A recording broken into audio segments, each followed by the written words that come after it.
প্রচণ্ড রোদের মধ্যেও কাবা শরীফের চত্বর কিভাবে এত ঠান্ডা থাকে, খালি পায়ে তাওয়াফ করতে গিয়ে প্রায় সবার মধ্যেই প্রশ্নটি তৈরি হয়।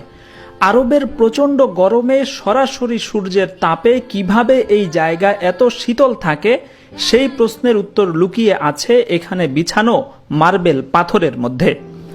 কাবা শরীফের চত্বরে বিছানো হয়েছে পৃথিবীর একমাত্র বিশেষ বৈশিষ্ট্যধারী এমন এক মার্বেল পাথর, যা কেবল পাওয়া যেত গ্রিসের একটি পাহাড়ে।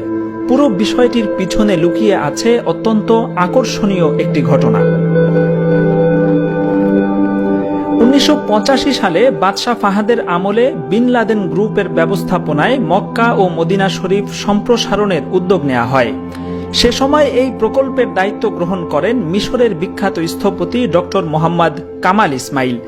এই কাজ করতে গিয়ে তিনি লক্ষ্য করলেন কাবা শরীফের চত্বর প্রচণ্ড রোদে অত্যন্ত গরম হয়ে থাকে, যার কারণে খালি পায়ে তাওয়াফ করা খুবই কষ্টকর হয়ে দাঁড়ায়। অনেক খোঁজাখুঁজি করে আশ্চর্য এক সমাধান বের করলেন স্থপতি ডক্টর কামাল ইসমাইল। অনুসন্ধান চালিয়ে ইউরোপের দেশ গ্রিসে মার্বেল পাথরের ছোট্ট একটি পাহাড় তিনি আবিষ্কার করলেন। এই পাহাড়ের পাথরের বৈশিষ্ট্য হচ্ছে এটি সবসময় শীতল থাকে এবং কোনো তাপ অথবা রোদ এটি ভেদ করে ভিতরে ঢুকতে পারে না। পরিকল্পনা অনুযায়ী সেই পাহাড়ের অর্ধেকটা তিনি কিনে ফেললেন এবং পাথরগুলো কেটে কেটে মক্কায় নিয়ে আসলেন। পাথর স্থাপনের পর দেখা গেল বাস্তবেই এটি অত্যন্ত ঠান্ডা। প্রচণ্ড গরমের মধ্যেও হাজিগণ খালি পায়ে অত্যন্ত আরামের সাথে কাবা শরীফ তাওয়াফ করতে পারছিলেন। এরপর 15টি বছর কেটে গেল। এতদিন পরেও যখন দেখা গেল কাবার চত্বরে স্থাপিত সেই মার্বেল পাথরের অপূর্ব বৈশিষ্ট্য ঠিকঠাক রয়েছে, ফলে এবার মদিনা শরীফের মসজিদে নববীর চত্বরে ঠিক এমন পাথর স্থাপনের উদ্যোগ নিলেন বাদশাহ ফাহাদ। কিন্তু এই সংবাদ ডক্টর কামালকে জানানো হলে তিনি হায় হায় করতে লাগলেন, কারণ ওই বিশেষ ধরনের মার্বেল কেবলমাত্র গ্রিসের ওই ছোট্ট পাহাড় বাদে পৃথিবীর কোথাও পাওয়া যায় না, এবং সেখানে যতটুকু ছিল তার অর্ধেক ইতোমধ্যেই কিনে মক্কার হারাম শরীফে লাগানো হয়েছে।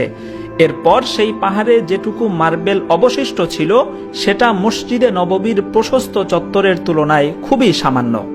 এরপরেও বাদশাহ ফাহাদের পীড়াপিড়িতে ডক্টর মোহাম্মদ কামাল ইসমাইল আবার গ্রিসে গেলেন। সেই মার্বেল কোম্পানির ম্যানেজারের সঙ্গে দেখা করে জানতে চাইলেন ওই পাহাড় আর কতটুকু অবশিষ্ট আছে। ম্যানেজার জানালেন 15 বছর আগে উনি কেনার পরপরেই পাহাড়ের বাকি অংশও বিক্রি হয়ে গেছে। এ কথা শুনে ডক্টর কামাল এতটাই বিমর্ষ হলেন তার কফি পর্যন্ত শেষ করতে পারলেন না। পরের ফ্লাইটেই তিনি মক্কা ফিরে যাওয়ার সিদ্ধান্ত নিলেন। অফিস ছেড়ে বেরিয়ে যাওয়ার আগে কি মনে করে ম্যানেজারের কাছে সেই ক্রেতার নাম ঠিকানা জানতে চাইলেন যিনি বাকি মার্বেল কিনেছিলেন। যদিও এটা অনেক দুরূহ কাজ, তবুও কামালের বারবার অনুরোধে ম্যানেজার পুরনো রেকর্ড চেক করে জানাবে বলে কথা দিল।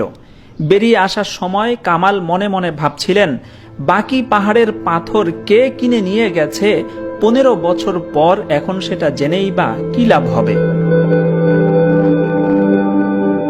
তবে বিস্ময়করভাবে পরদিন এয়ারপোর্টের উদ্দেশ্যে রওনা দেওয়ার আগে ম্যানেজার ফোন করে জানালো সেই ক্রেতার নাম ঠিকানা পাওয়া গেছে। কামাল দ্রুত অফিসে পৌঁছে নাম ঠিকানা নিলেন। ঠিকানা হাতে নিয়ে তার স্পন্দন বেড়ে গেল যখন তিনি দেখলেন বাকি মার্বেলের ক্রেতা একটি সৌদি কোম্পানি।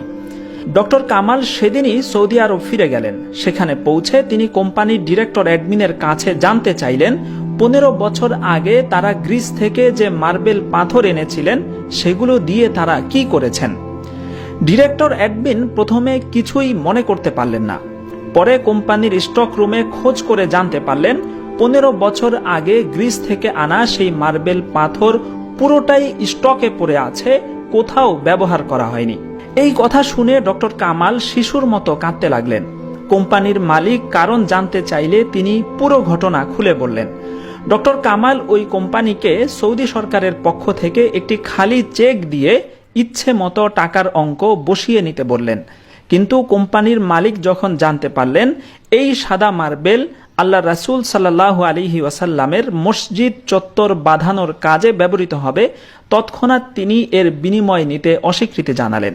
তিনি বললেন, আল্লাহ আমাকে দিয়ে এটি কিনিয়েছিলেন, আবার তিনি আমাকে এর কথা এতদিন ভুলিয়ে রেখেছেন, কেননা এই মার্বেল মূলত নবীজির মসজিদের জন্যই এসেছে, এটাই আল্লাহর ফয়সালা ছিল। ডক্টর মোহাম্মদ কামাল এই অনন্য পাথর আবিষ্কার এবং হারামাইন সম্প্রসারণের কাজে তার অসামান্য অবদানের কারণে সৌদি সরকার তাকে মোটা অঙ্কের চেক দিতে চাইলে তিনি তা নিতে অস্বীকৃতি জানিয়েছিলেন। তিনি বলেছিলেন, মক্কা মদিনার কাজ করে বিনিময় নিলে কিয়ামতের দিন আল্লাহর সামনে আমি কোন মুখে দাঁড়াবো।